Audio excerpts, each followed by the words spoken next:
When I look at most university students' diets, whether that's like from looking at people at my university or just people online posting content, more often than not, it's really not that healthy.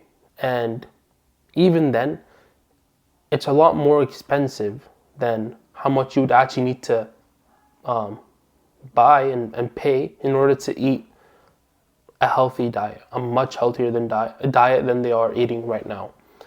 And because the biggest concern for university students is usually time commitment and like time cost in order to like eat healthy, as well as cost, right?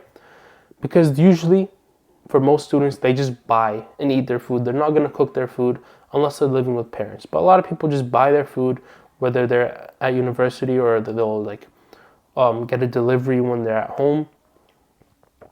And so if they would do that with like all these healthy restaurants, usually they cost a lot more. And so I can have some sort of empathy for these students because I've been in their shoes where I used to not eat healthy and used to like complain about not having enough time.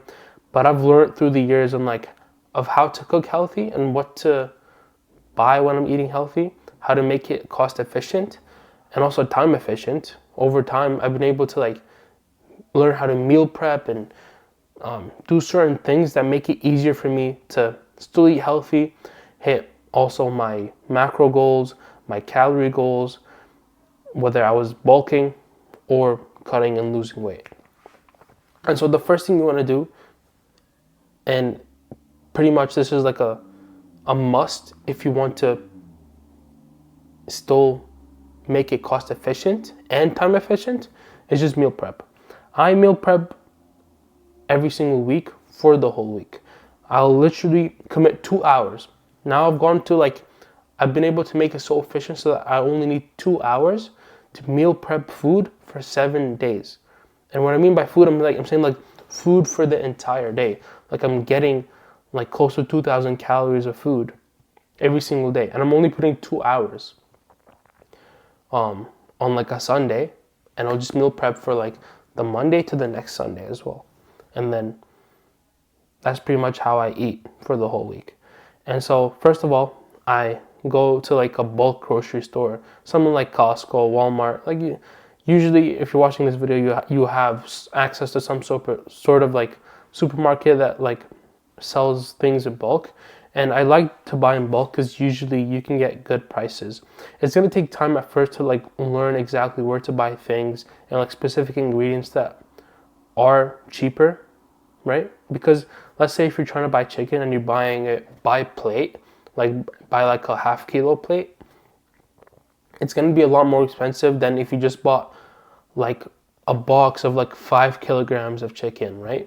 Or for example, I'll go to like Costco and buy like the 10-pound tubes of like ground beef, right? And that's a lot more cost efficient and also time efficient because you can just buy food for so many more weeks and just put it in the freezer or in the fridge so that you don't have to go shopping every single week, right? And even with that, like I still use these tips to sometimes even buy organic fruits, right? And you can even do that if you want to buy like organic or like grass-fed beef, organic chicken, pasture-raised eggs, right? Even though it's going to be more costly, if you buy it in bulk, you're going to save on some of these items. Like for example, I'll get frozen fruits, but since frozen fruits are cheaper, I can buy organic frozen fruits for the same price as if I was buying like non-frozen regular fruits. So I could either get a pack of blueberries, regular blueberries, for the same price as frozen organic blueberries. So I'd rather just make something with the frozen organic blueberries because they'll have less pesticides. And you also like when you're looking at like produce, like fruits and vegetables, there's like some of them will typically have higher pesticides on them, and so you want to like search it up. It's called like the Dirty Dozen, and it's like 12 like crops that have a lot more pesticides.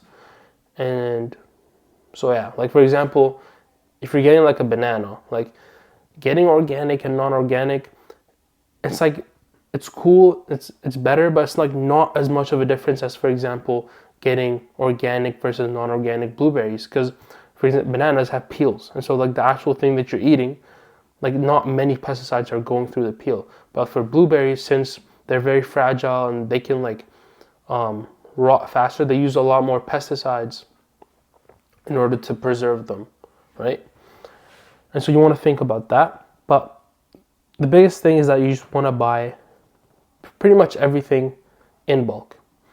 And even when it comes to like frozen, like fruits and frozen vegetables that I buy, it's just because they last longer, so I don't have to go shopping every single week.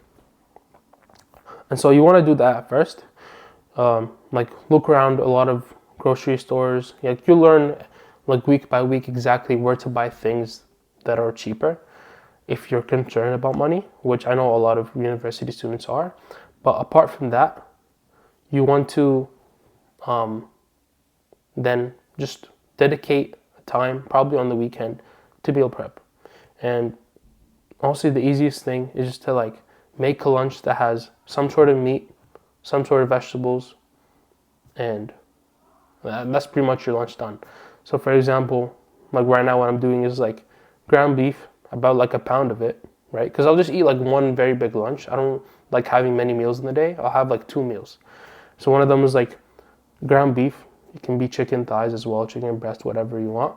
And I'll have like steamed like broccoli and cauliflower, carrots, like just frozen vegetables, right? But you can put rice, you can put sweet potato, whatever you want, right? And I usually just prepare everything in the oven because I'm lazy and I don't want to cook. So I bring a big like oven tray, and I'll put my veggies in one of the trays, and I'll put my meat in one of the trays and just cook it. And you can just search up a recipe, how to cook chicken in the oven, how to cook beef in the oven, you know, whatever, right? And you can even weigh the foods if you're concerned about macros and calories, which I am. I know some people don't. They just care about eating healthy. So you can do that. And then you just buy containers, store it. That's 7 days. For my second meal, I like to have something sweet. So I'll make like a Greek yogurt bowl. I'll put a scoop of protein in it too, and I'll just mix it. And I'll put frozen berries. But I won't put the frozen berries when I'm meal prepping, because then they'll like melt into it and they won't be frozen anymore. So I'll like just prep the yogurt because I like to weigh it as well. But then on the day that I'm eating it, I'll just put the berries on it. Like it takes a minute. And then that's my second kind of meal, like dessert type meal. And that's pretty much it. If you want me to make actual videos on like how I meal prep and like exactly what it looks like, because I do make it in under 2 hours, like every Sunday, in less than 2 hours, I've meal prepped food for 7 days, right? Which is so time efficient. If you're to cook every day, it would take you at least 30 minutes every single day to cook and clean, right? Because you're cleaning every day, the pans and the trays that you use. But instead of doing that, I'm doing 2 hours for the whole week, which is less than half an hour every single day. If you were, just put that across seven days. And so, if you want me to make actual videos on how to meal prep step by step, how to count the macros and the calories in the meal prep, let me know. Other than that, click the first link in the description if you want to learn how to lose weight while still eating healthy, because the first link in the description is just a course on exactly how to do that, and I'll see you there.